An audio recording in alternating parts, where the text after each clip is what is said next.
It's so convenient to go to Mexico City. From the US, it's only one flight away. And if you stay in the right neighborhoods, you might not feel like much has changed from your life in the US. But sometimes inconvenience is a friend of real discovery. And venturing even slightly out of Mexico City can reveal a whole other side of Mexico that you wouldn't have encountered otherwise. Puebla is technically only 2 hours outside of Mexico City.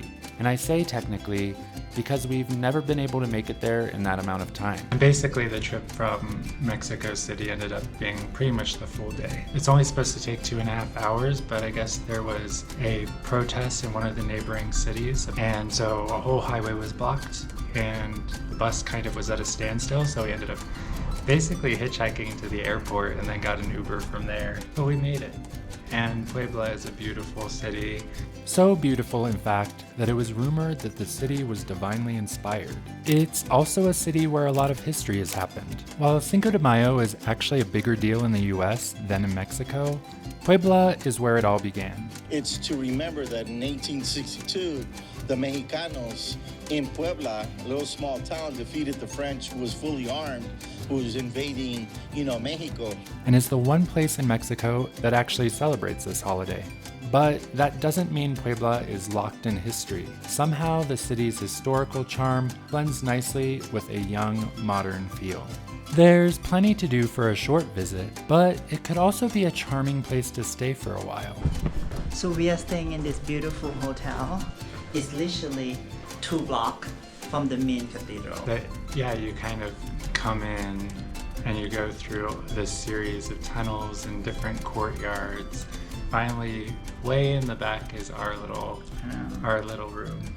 So this is our room. You can tell it's budget because the door is so teeny tiny. I think this building is over 200 years old. So you have the exposed walls, you have the exposed beams. I've never seen like a roof done like this. Like it looks like brick that should be stacked vertically, but it's just all horizontally. I don't know how they make that work engineering wise, but seems to work. So it's quite expensive in other hotel, but we are trying to stay on the budget. And this hotel only costs about $35 a night. So it's pretty reasonable for like how close it is to all the major tourist attractions. We'll go to a few in a second. And it's not just for a foreigner, like Mexican tourists too. There's a lot of Mexican tourists here. Let's start with a few of the most prominent buildings in the Puebla skyline. We went to 2 cathedrals here, but they're really like churches pretty much almost every block. Yes. And they all have their like distinct look. Like in many Mexican cities, the city's main cathedral, Puebla Cathedral, is at the city's central plaza. It started being built in the late 1500s and was formally consecrated in 1649. It's Mexico's second largest cathedral, and inside is simply otherworldly.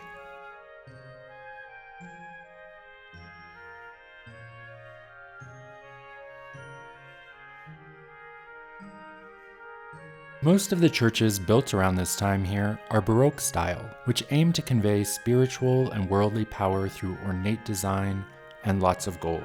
Perhaps no other worship space exemplifies this more than the nearby El Templo de Santo Domingo, which is home to the famed Capilla del Rosario. A small but eye-opening space tucked away in the corner of the building.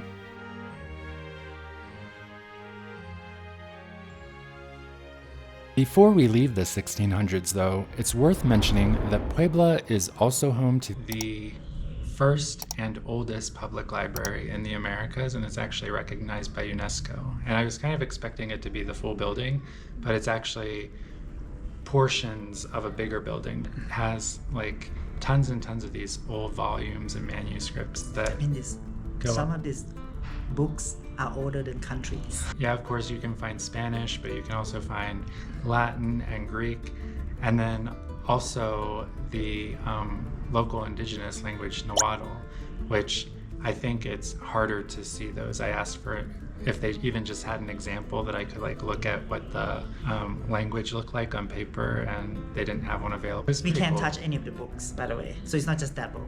Like, you cannot. You can only see, but right, you can see. you know. Because I mean, one touch, this is gonna disappear.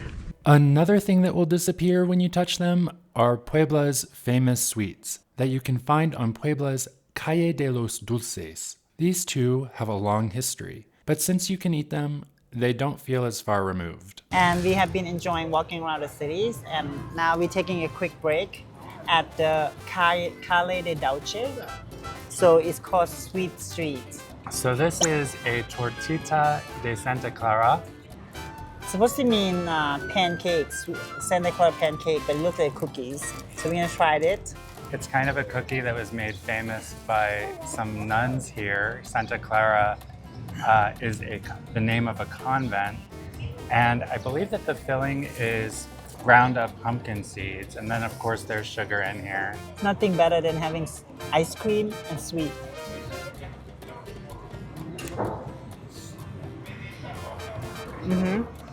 It's like sweet on sweet on sweet on sweet. Kind of that vanilla sugar cookie base. And then the filling just has like a hint of savoriness, but definitely sweet, kind of granular a little bit. Yeah, it could really be paired well with some tea or some coffee, just kind of an afternoon snack. Another sweet on the sweet street. This one called camotes. So essentially these camotes have a sweet potato base, and then they're infused with a fruit flavor. Of course there's sugar in there. So this one is, for example, pineapple. This is vanilla. Fresh strawberry, I know that. So I'm gonna try the vanilla. It's sweet, a little bit grainy, kind of dissolves in your mouth a little bit. I am trying a pineapple one. Yeah, I definitely like this one better than the vanilla. Same texture, but the pineapple flavor comes through much, much stronger. And it can be like a little bit mushy. It really is kind of like potato. Pretty good. Yeah, it's not really my thing. It's too grainy for me. Grainy is sweet. I feel like I'm eating between dessert, entree, and appetizer, and my brain can't process. In my mind, in my heart, I want it to be dessert, but the mixture of this just makes me feel like entree.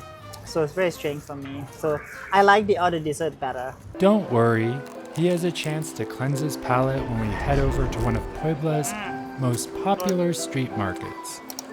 Lovely sweet. Like cream in that. Yesterday was all about the cathedrals and the little famous street. Today is really about local arts and crafts. We basically went to two places. Los Sapos got its name from the toads that used to dot this alley back in the city's early days. Today, the toads are no more, but the name just stuck. Instead, you find a fun street market with lots of artisanal goods for sale, some of which is quintessentially Poblano. And then we also explored the artisanal market or Parian market. Parian Market is only a short walk away from Los Sapos, and it has one thing Los Sapos doesn't.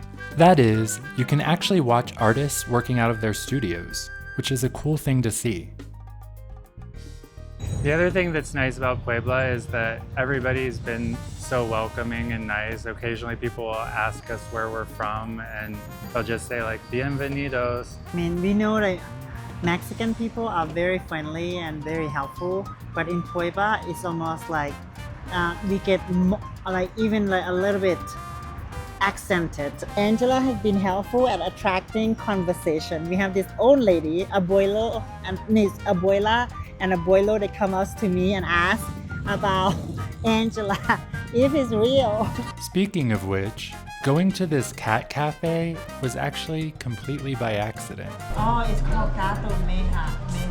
You didn't even notice that. No. Oh my God, I didn't know this. The grandpa, he was just explaining to us, oh, we are in the artist quarter. If we walk a few more blocks, we'll be in this park called Jardín de San Francisco, and then we can see the Iglesia de San Francisco, the Church of San Francisco. He just like giving us recommendation. He was like, you have to go to Cholula. Cholula will come soon enough, but first we'll have a video on the food we tried in Puebla. So, Click like and subscribe and comment below. Tomorrow we have another day here before we are getting on a rental car to explore the entire state of Puebla and Veracruz. Mm-hmm.